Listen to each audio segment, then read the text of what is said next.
Баршаңызға сәлем. Бүгін бізде 25-ші сабақ. Фигуралар сәуле кесінді. Геометриялық фигуралармен танысатын боламыз. Алғашқы мына ережені есте сақтап алайық. Сәуле түзудің бір нүктесінен басталып, осы нүктенің бір жағында жататын және осы нүктені де қамтитын бөлігі. Міне сызылып көрсетіліп тұр, бір нүктені сызамыз, содан бастап түзу сызық жүргіземіз. Екінші жағында нүкте болмайды, бұл сәуле деп аталады. Кесінді түзудің екі нүктесінің аралығында жататын және осы екі нүктені де қамтитын бөлігі. Яғни екі нүкте қоямыз, сол екі нүктені қосқан түзу сызық кесінді болып саналады. Келесі бізде бірінші есепке қарап көрейік. Тапсырманы орында дейді.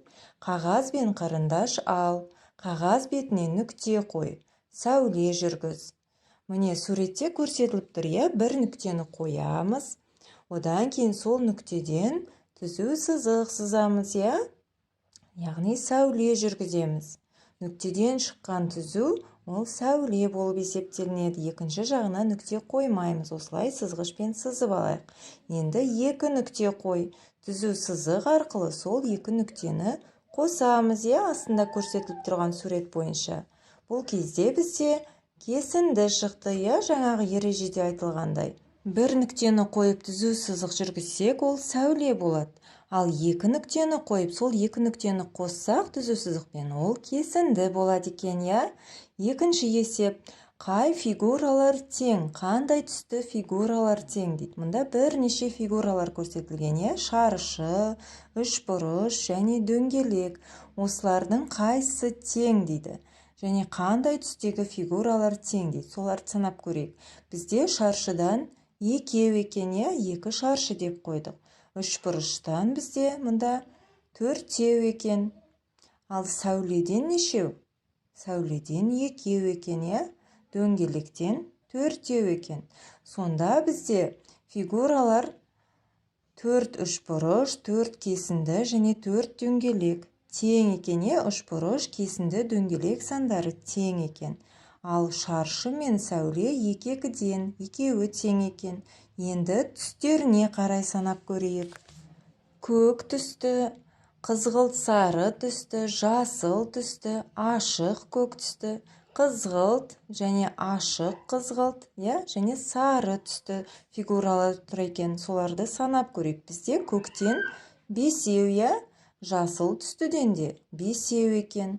Ал қызғылт түстіден екеу болады екен. Сары түстіден біреу, қызғылт сарыдан біреу, ашық көк түстісінен біреу екен. Мына жерде барлық фигураларды санап алдық, шаршыны, үшбұрыш, дөңгелек, кесінді және сәуле. Яғни көк пен жасыл түсті фигуралар тең екен, Сары, қызғылт сары, ашық көк және ашық қызғылт, мына розовый тұр ғой, сондайдан бір-бірден екен.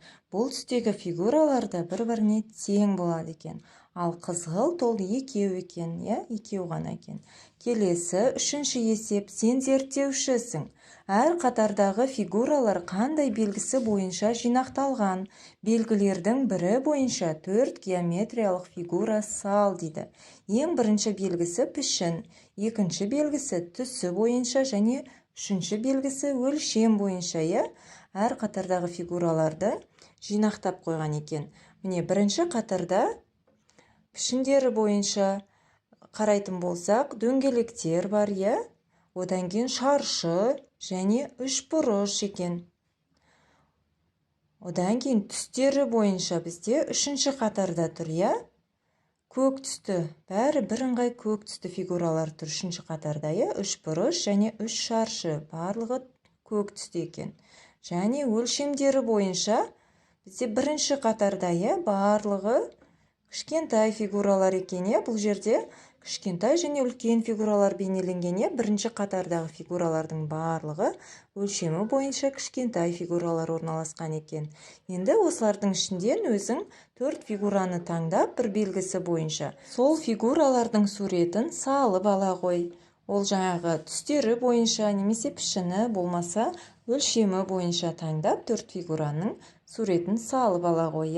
Келесі бізде төртінші есеп. Қосуға 2 мысал және азайтуға 2 мысал құрастыр және жаз дейді. Мұнда 3 дөңгелектің ішінде бірнеше шарлар, ол шарларда сандар бейнеленген. Осы сандар бойынша біз қосуға және азайтуға 2 мысалдан құрастырып көрейік. 5-ке 4-ті қосамыз, 9 болды. 7-ден 3-ті азайтайық, бірінші және үшінші тұрған шардағы сандарды алып. 4 қалды. Одан кейін 2-ге 4-ті қосамыз. 6 болды. 6-дан 3-ті азайтамыз. 3 болды. Мінекей осылай суретте көрсетілген кез келген сандардан қосу және азайтуға 2 мысал құрастырсаң болады. Бүгінгі сабағымыз осымен аяқталды. Каналға тіркелмеген болсақ, тіркелуді ұмытпайық. Келесі сабаққа дейін сау болыңыздар.